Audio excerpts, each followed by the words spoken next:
Hafner flying the Lions Roofing News Chopper. And in this awesome country of ours, it's great to see veterans giving back to veterans. Check out a couple of buddies of ours. It really makes me feel good to be able to still be flying these that bring so many good feelings to so many guys, probably alive because of Hueys and what Hueys did in Vietnam. Resupplying, extracting the wounded, turning troops into combat, extracting them, taking them home.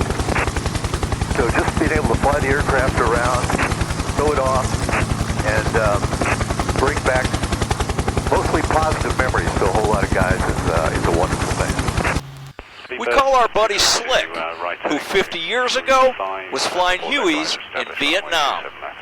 And today, he's still flying Hueys with a bunch of Dillon Aero employees on board who also happen to be veterans. And they're over a good old USA Veterans Day parade. It is a working helicopter. We use it to train gunners and armorers from both the United States government, the United States forces, and allied forces.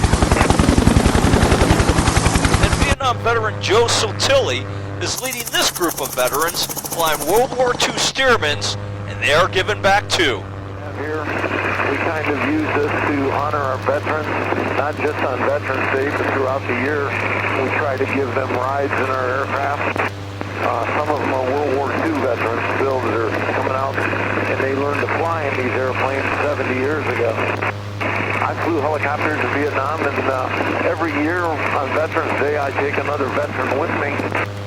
The guy I've got today, his name is Dan Jones. Dan and I flew in the Army together, and he did a couple tours in Vietnam as a Cobra pilot.